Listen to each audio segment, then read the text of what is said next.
Welcome back to Dave's Gone By on AM 1240 WGBD in Freeport, New York. And live... You say Dave's Gone By? Yeah. But remember, my name's Dave. Dave's Gone. My wife thought of the title. What can I say? Oh, your wife. Dave's of our lives. Dave's of our lives. Well, you know what? Here's the intro right here. I was going to do this whole long sweeping thing, but instead... Go ahead. I'll just sit here and listen to you. Then you'll introduce me, and we'll all be... Well, you've introduced yourself. Ladies and gentlemen, that is the voice... Nobody knows who I am yet. Right. Well, there you go. See, I was gone into... Tell them, Dave. Tell them. No, you know what? Better yet, you do it. Let's hear... No, I'm too embarrassed. I'm too shy. I'm too humble. Okay, I'm Peter Tork. You're Peter Tork. Or, and I never knew this, your name actually was Peter Halston Thorkelson. Well, actually, the H is silent. It's Olson? No. Oh, it's Torkelson. Torkelson, yes. Oh, yes. Otherwise, I'd have been Peter Thork. No, that's true. So, no, silent H, Peter Tork. As a matter of fact, the interesting thing is that it came about because in my Greenwich Village days, I was wearing my father's high school sweatshirt, and it said Tork on the back of it, because it was his nickname. Oh, so that's what they call it. Okay. The name was Torkelson. Yeah. Shortened it to Tork. Was Tork, right? Got shortened that way. And for a long time, I wasn't even Peter Tork. I was just Tork. And some of my friends from back then still just call me Tork as though it were my first name, which is kind of funny. And then you went to like Actors Equity and shortened it for real, or do you still get mail addressed to Torkelson? I am. Well, if you shorten it at Actors Equity, then that's just still a stage name. Oh, you're right. No, actually, your name is anything you say it is, as long as you're not changing it for fraudulent purposes, according to good law. So, as far as I'm concerned, they're both still my real name. Cool. I'm actually Peter Tork and Peter Torkelson, and the mail comes to the same address no matter what. Cool. And that address would be, so we can all send you mail. No, I'm kidding. Yeah. Well, sometimes the mailman giggles when he puts the mail in my box. Well, you have a strange mailman then. But, you know... Tell me about it. Talking about strange days, now, obviously we will get to the most famous band you were in, and also the band that you are currently in. But let's roll it back a little bit, because I did not realize, till I was doing research before the interview, that you were starting around that time of the whole folk scene in the 60s. I didn't realize that it started that early for you. That's right. I was in that, well, if we count the Weavers as the first wave, and then we count the Dylan days as maybe the second, then I would be in the third wave, because I was there right after Dylan, along with the guy, the artist currently known as Roger McGuinn, who, of course, went on to great fame with the Byrds. Right. Jose Feliciano had a few records out for a little while. Richie Havens was on the street in those days, and so was Stephen Stills, later of Buffalo Springfield and Crosby, Stills and Nash, and Young. Sometimes you got to throw Young in there, you know. I know he's not always with them, but yeah. Right, CSNY, just as it's like the famous band that I used to belong to. For years, three of us went out as instead of the quartet. True. And didn't seem to bother anybody. And sometimes it was the three of you and Neil Young, which was really strange. That was very strange. Yeah. That was very peculiar. Yeah. And especially since he was in his trance mode at the time and doing electro voice stuff. Well, you were still doing, Neil Diamond songs. So bubblegum trance music. Well, that was Gary Newman, wasn't it? No, but anyway. Very good. Thank you. So Stephen Stills and you struck up a friendship, kind of a musical? Stills, actually, it began, these people came up to me and said, "There's this new kid in the street, he looks just like you." And about 2-3 days later, I ran across him. I said, "You're the kid that looks like me." He said, "You're the kid I'm supposed to look like." And we shook hands and had a laugh, and we've been friends ever since. And you did the Harpo Marx Mirror thing when you met him, too. That was kind of... Yeah, right. That would have been funny. That would have been great. It would have been cool. By the way, and Stills apparently was the fella who convinced you to audition for a TV show. That's correct. That is correct. He told me, I got from him that he'd met one of the producers of said TV show socially. And in the course of conversation, it came up for Stephen that he was not telegenic, that his hair and teeth weren't going to look good on television. And did he know anybody who looked like him? And amazingly enough, he did. And it was me. They neglected to mention talent, but they didn't ask me about that before they signed me on. Well, you know, there's probably a myth that still persists to this day about the most the well-known band that you were in, the Monkees, of course. The Monkees, yes. That you guys couldn't play your instruments. That it was played by session musicians. Oh, well, you were it's true. It's true. That's not a myth. The session musicians did play on the records, particularly the first two LPs. But you were then a musician. Yes, I was. So did you not even have to play, or were you playing and all the other three were not, or what was the deal? The deal was that they were making records. The background tracks for the records were all being made by a bunch of professional record makers, guys who were were working as signed, contracted record producers and songwriters under the direction of one Don Kirshner, known at the time as the man with the golden ear. And they were making these records, and it was, at the time I was very upset about it, but as I look back now, I see how intelligent it was.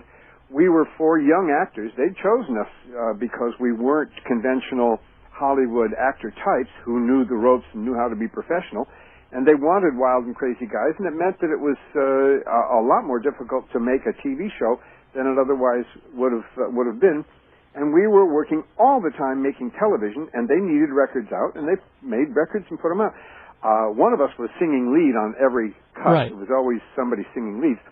But the background tracks were being made, and they're a good thing, too, because as it turns out, I did not know how to make a record in those days until we were well underway.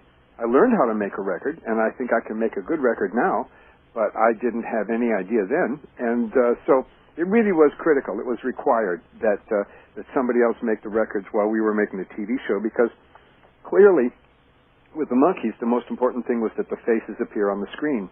The Beatles went about it differently. Their faces went on screen after their music made it. But we were primarily a TV show, and so, like I said, I was upset at the time, but now I see that there was no reason for me to be. Right, and after the third and fourth album, you guys, I guess, started to have more musical input. We made the third album all by ourselves. Right. Pretty much, yeah, and I listen to it now, and it's certainly about the same as the first two, and in fact, the third album had a longer half-life than the second. So, there must have been something in it that the fans appreciated or liked, because while it didn't outsell the second, however high it went, it took longer to slope off, if you know what I'm saying. And just remind people of the names of the first three albums. The first album was Meet the Monkees, the second was More of the Monkees, and the third was Headquarters. Okay, there you go. And Headquarters has seemed to be... Pisces, Aquarius, Capricorn, and Jones, which was a kind of... We went into a mixed mode after the third album. Mickey felt that he couldn't play drums as well as he might want to, and in fact, he wasn't a great drummer, but he was our drummer, and that was enough for me. I liked him playing drums. He was a wild and crazy drummer, but he didn't want to do it. Jonesy's rhythm part when we were making the tracks was banging a tambourine. Right. So I got good and sick of it and took a terrible bruise on his hand, so he hung that up. So Michael and I played guitar and keys and bass and what have you on a lot of the cuts after that. But we also had professional studio musicians working with us, so we went into a kind of a mixed mode. Hi, this is Peter Tork, former and maybe sometime Monkee, and you're listening to Dave's Gone By on WGBB. Was it kind of weird working on a TV show that was geared for young America and was kind of like a pop art cartoon at the same time that it was so into the psychedelic era at that point? Well, no, you're. I think that your timing is just a hair off. Okay. Psychedelia didn't hit really until we were well underway. It was at least not the mainstream. And of course, the main thing about Hard Days, about the Monkees, was that it was a Hard Days Night style show, and that was romps and guys being cheeky. Right. That was what it was about. But did it get weird after the first season or two, where you, again, as it was sort of with the Beatles when they got a little older and they felt confined in certain characters that they had to be?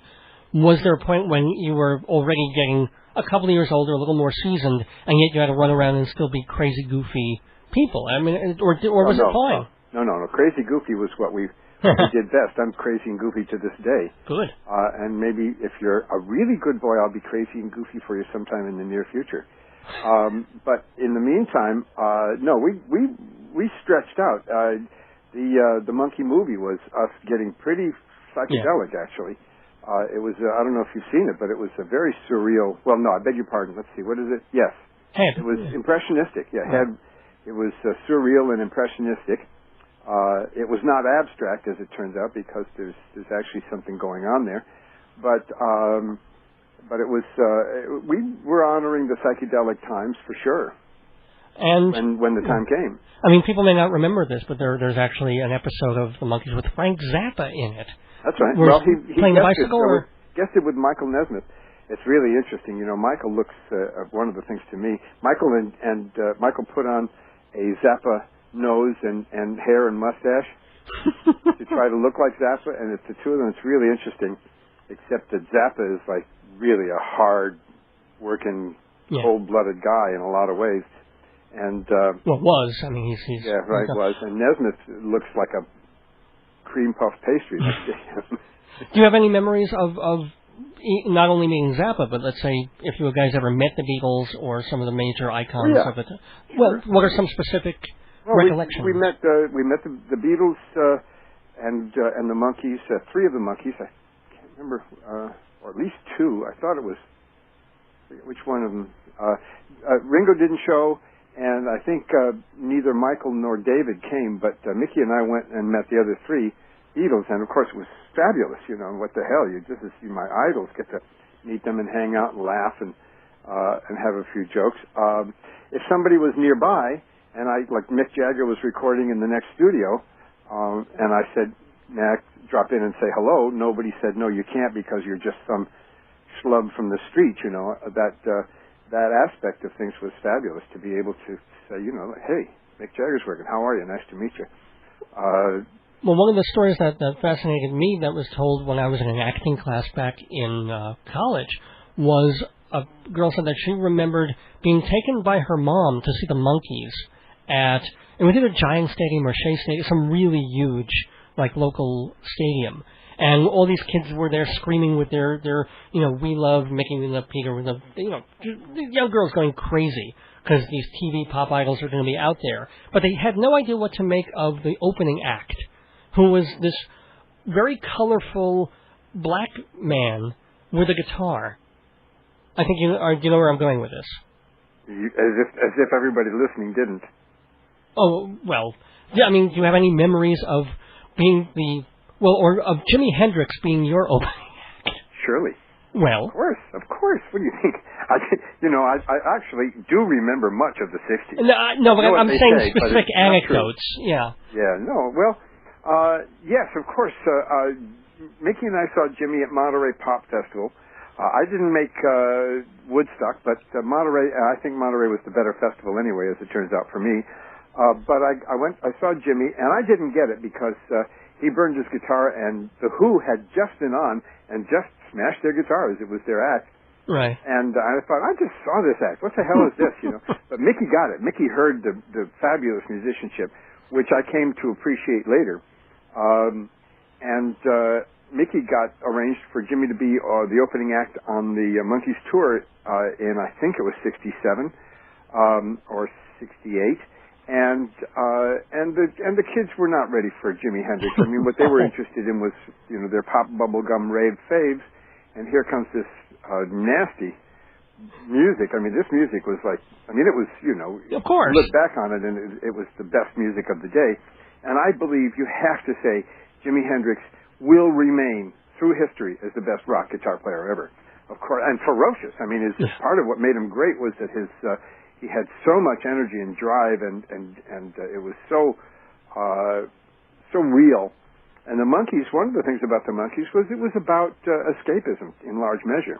Speaking of escapism, don't want to dwell too much on bad stuff, and also, yes, we're going to get to the fact that you are still making music, and maybe sometimes, I guess, still with the Monkees, but also mostly with your other band called Suede Blues. Blues. In fact, let's get to that very quick so we make sure we have time to mention that. Please. Is it a bluesy band? Is it a country blues? What kind of... Not country. Okay.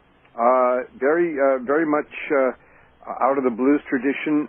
We start somewhere between Chicago blues and the 50s blues pop era. Mm-hmm. Little Richard remains equally remains one of the great rock singers. I think the greatest rock singer of all time. I don't think anybody's ever going to be a better singer than Little Richard was. And sometimes still is, for that matter. I mean, when he at 70 odd, you know, he can still put it out for a short amount of time and scorch you. He's just scorching. There was this moment in pop music when pop and blues and country all were the same music, or they all overlapped massively. And somewhere between the traditional Chicago blues and that moment in pop blues music history is the focal starting point of Shoe Suede Blues. And we go in every direction from there. We go back to some Louis Jordan pre-R&B, and we do some modern songs that we've written in the blues mode, and some songs. We even do Monkee songs in a kind of a bluesy vein. Cool. Mm-hmm. And you have a couple of CDs out, I believe. We have a couple of CDs out. One of them is basically not available any longer. It's a live CD Mike and the Air recording. But the other one is Saved by the Blues, and it's available still to this day. You can get it on the website, petertork.com, or shoesuedeblues.info. Okay. And by the way, and that's Peter Tork without the H, folks. Just reminding folks. Harking back as if anybody was listening from that moment till this. Oh, thanks. Yeah, people surf the dial even between the commercials on this show. That's right. Thank you so much. Yes, yes. Well, in that case, then I'm going to ask sort of an uglier question, okay? You think you've just got justification now, right? Yes, okay, yes. Now I have a reason to ask a dark question. Okay. You had the great TV show, very popular. You had money coming in. Why did, you've been married, 3 times at this point? And there was drugs and alcohol, too. So how did you pull yourself out of some of the bad stuff that happened after incredible success? Well, it's success and the use and abuse of chemistry, drugs and alcohol. I'm not sure what the relationship is. It certainly is not true, as some have asked of me, whether, in my case anyway, fame led to chemical abuse. I think, on the contrary, the kind of brain and mind and heart that goes to chemical abuse also goes to show business as a way of compensating for the conviction, right or wrong, that you're underappreciated in private life. The course of the addiction has a line of its own and is immutable. If you're partaking at all, you will ride this line to death. If you don't participate, the line will continue without you. And if you should rejoin it, it will take you right back to wherever it is at the moment. As of right now, I have not had a drink or a drug in almost 25 years. Knock wood, all right. Thank you. But I have heard enough evidence and seen enough or been told reliable eyewitnesses enough to believe and to know and to believe that if I were to start drinking, I would suddenly be back where I was if I'd been drinking continuously for the last 25 years. In other words, the course of the disease, it really is a disease, or the syndrome if you don't like the word disease, the course of alcoholism and drug abuse is immutable. It goes on without you if you're not partaking. So, do you go weekly to meetings and that kind of thing, or monthly to meetings, or how? Whether I go to meetings or not is not something that I have that would be the concern of anybody in public. Sure. Okay. But it is certainly true that I've relied on a lot of help to get to stay sober, and that I couldn't have done it by myself. In fact, trying to do it by yourself is part of the disease, part of addiction, the addictive process. Addictive behavior is having to do it by yourself and believing you have to do it by yourself. And I've been blessed not to have to do it by myself, to have a large measure of help. Certainly no way to do it without. I continue to rely on that help because it's what got me sober, and why would I want to abandon what got me sober and relatively healthy? I don't know how healthy you want to call this. But I certainly am better off. There's no getting around that. And I brought up also, are you married now? No, I'm not. You're not? Okay, so single looking, single sick of women, single into sheep, what? Where are you at? I am, I don't know what to say. I'm dating a lot. Cool. But I have nobody on the horizon that I am sure is the one other. I think I'm probably past the point in my life where finding the one and falling in love and agreeing to try to create something together is possible. On the other hand, it would certainly I would certainly love to have a companion that I thought was knew me and understood me and with whom I could partner. Hi, you're listening to Dave's Gone By on WGBB, and this is Peter Tork trying to tell you so. Do you have a good relationship with your kids? Yes, I do. Oh, cool. Very good. My daughter tells me that my relationship with my son is a little problematical, but of my two daughters, the adult daughter says that she has a better relationship with me than any of her friends have with their fathers. So, hopefully that is a good thing. Well, it's a good thing for us, yeah. Yeah, right. And I hope that the others aren't catastrophic, because otherwise it means otherwise it's small praise. But we're doing fine. It's wonderful. Back to happier questions also, and we're going to wrap this up with Peter Tork of Suede Blues, and of course formerly the Monkees. Gotta ask, favorite Monkee song?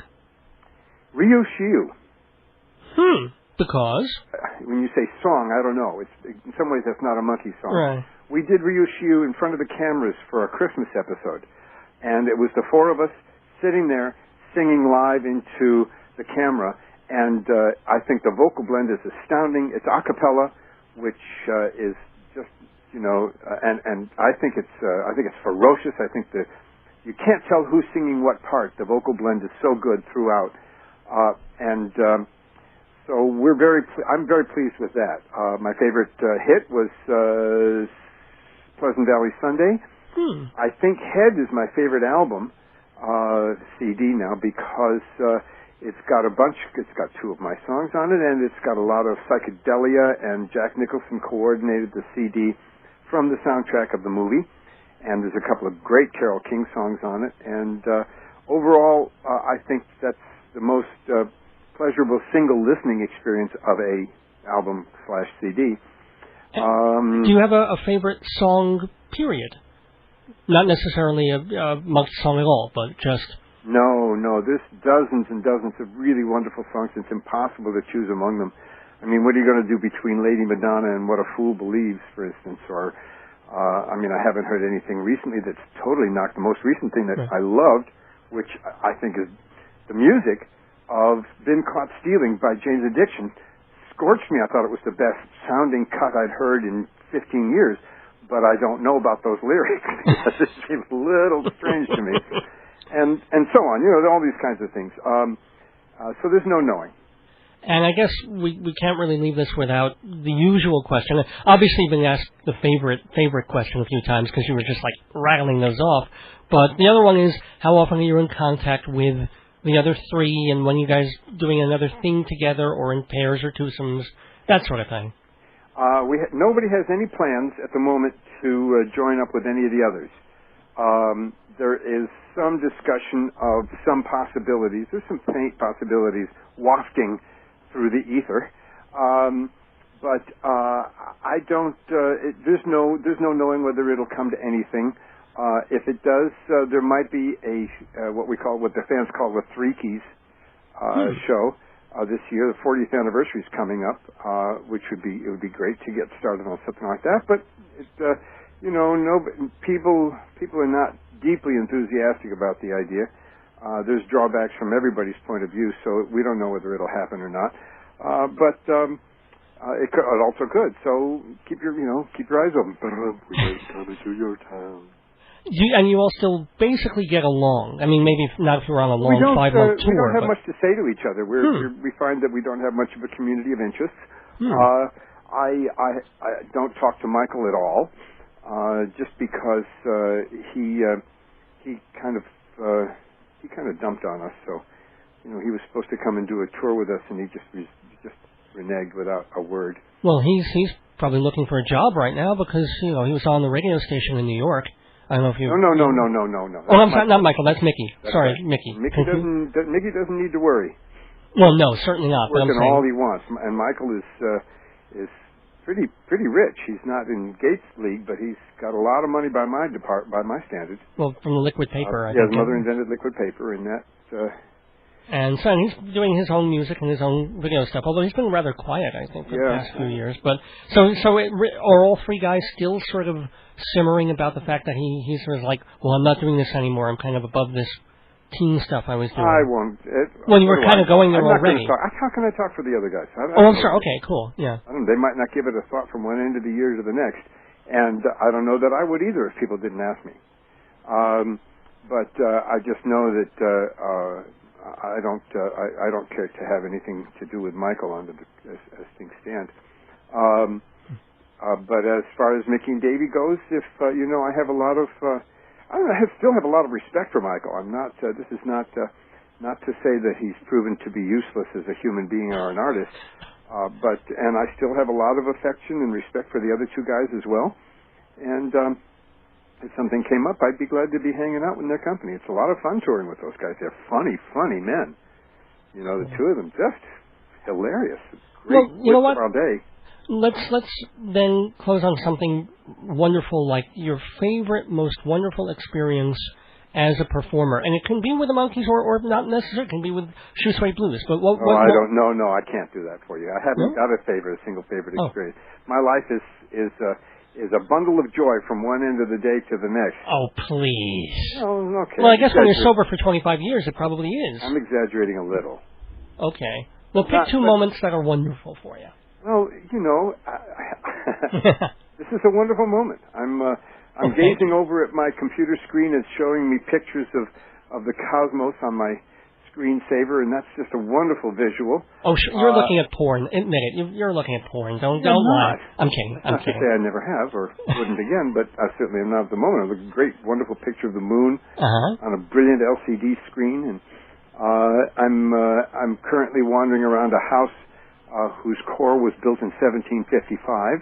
Whoa! And with the wood stove burning away, and my guitar player from the band Suede Blues is already here, and we laugh a lot, and we have great jokes, and we talk good stuff, and